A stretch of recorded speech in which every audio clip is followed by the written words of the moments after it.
गजा में भूख का कहर, बच्चे मौत की आगोश में। इसराइल की गोली, खुराक की कतारों पर। क्या आप तसव्वुर कर सकते हैं एक बच्चा जिसकी उम्र सिर्फ चंद बरस है, मां की गोद में दम तोड़ रहा है, ना दवा ना खाना और ऊपर से गोलियों की बौछार। गजा में खुराक की तलाश अब जिंदगी और मौत का खेल बन चुकी। अक़वाम मुत्तहिदा बारहा खबरदार कर चुकी, लेकिन दुनिया खामोश तमाशाई बनी बैठी है। यह सिर्फ जंग नहीं, नस्ल कुशी है। आप देख रहे हैं 92 न्यूज़ डिजिटल और मैं हूं हमजा तारड़। व्यूअर्स, गजा में ग़िज़ाई किल्लत और भूख से अमवात 200 के करीब पहुंच गई। गजा की वजारत सेहत का बताना है कि गुज़श्ता 24 घंटों के दौरान ग़िज़ाई किल्लत और भूख से मजीद 5 अफराद जान की बाजी हार गए। अरब मीडिया के मुताबिक गजा में ग़िज़ाई किल्लत और भूख से 96 बच्चों समेत कुल 193 अफराद अब तक ग़िज़ाई किल्लत से दम तोड़ चुके हैं। इसराइल ने गजा में गैर मुल्की इमदादी एजेंसियों को काम करने से रोक रखा है और खुराक की तकसीम सिर्फ इसराइली और अमरीकी इंतज़ामिया के तहत की जा रही है। गजा में खुराक की तकसीम के दौरान इसराइली फ़ौज और अमरीकी कॉन्ट्रैक्टर्स की जानिब से खुराक के लिए खड़े फ़लस्तीनियों पर फायरिंग करने के वाक़यात भी पेश आए, जिनकी वीडियोज़ भी सामने आ चुकी हैं। दूसरी जानिब गजा में इसराइली फ़ौज के हमले जारी हैं। गैर मुल्की मीडिया के मुताबिक गजा पर इसराइली हमले जारी हैं और 24 घंटों में मजीद 83 फ़लस्तीनी शहीद हुए।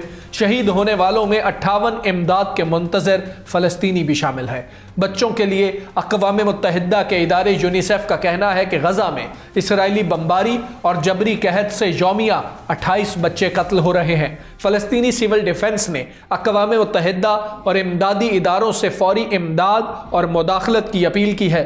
बैनुल-अक़वामी फ़लाही इदारे रेड क्रॉस ने खबरदार किया है कि गजा में जिंदगियां बचाने का मौका तेजी से ख़त्म होता जा रहा है, जबकि यूरोपीय कमीशन की नायब सदर ने इसराइल के गजा पर मुकम्मल कब्जे की रिपोर्ट्स पर शदीद तनकीद करते हुए इसे नाकाबिल कबूल इश्तियाल अंगेज़ी करार दिया है। उधर हमास ने गजा की आइंदा तश्कील दी जाने वाली हुकूमती इंतज़ामिया में हिस्सा ना लेने का फैसला किया है।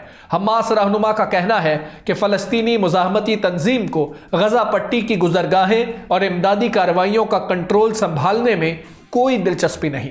उन्होंने कहा कि न्यूयॉर्क में मुनक़दा 2 रियासती हल कॉन्फ्रेंस ने फ़लस्तीनियों के हुकूक को उजागर किया। फ़लस्तीनियों के हुकूक की हिमायत पर सऊदी अरब के शुक्रगुजार है। फ़लस्तीनियों की अपनी सरजमीन से बेदखली रोकने के लिए बैनुल-अक़वामी बरादरी की काविशों को भी सराहते हैं।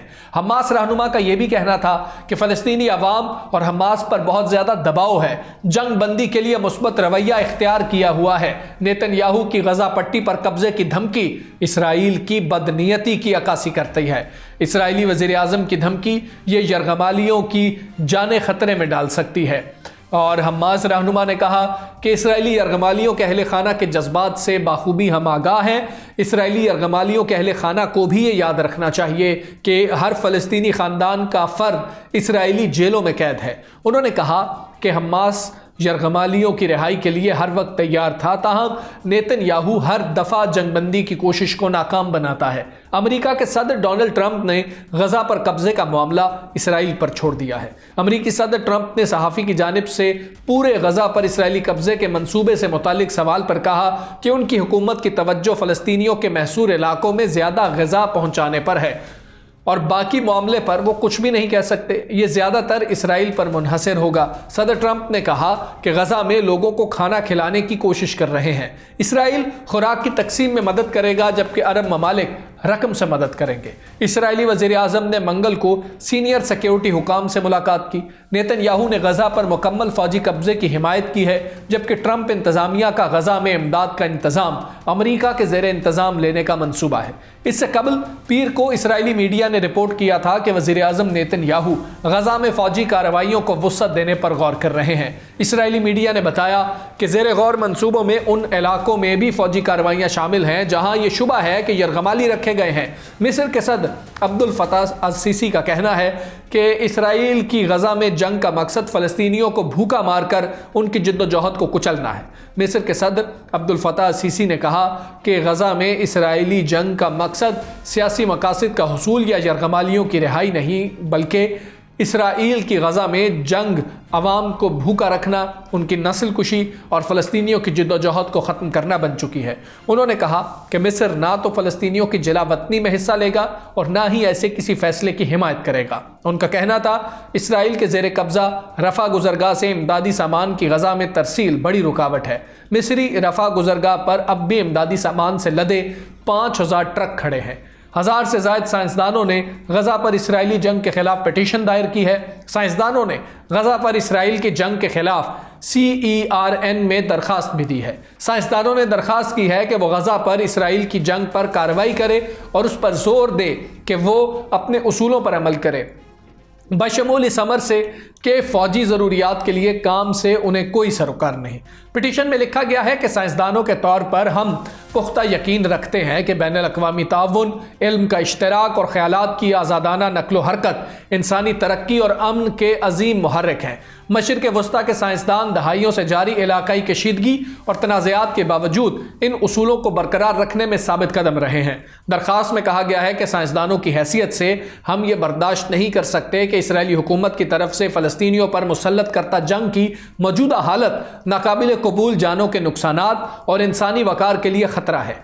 इसराइल और फ़लस्तीनी साइंसदानों के अपने दरमियान और बाकी कम्युनिटी के साथ जारी पुरअमन ताउन को भी नुकसान पहुंचाती है। उधर नेतन्याहू करप्शन मुकदमे की सरबराह को हटाने की हुकूमती कोशिश नाकाम हो चुकी। इसराइली हाईकोर्ट ने अटॉर्नी जनरल की बरतरफी का फैसला फौरी तौर पर मुअत्तल कर दिया।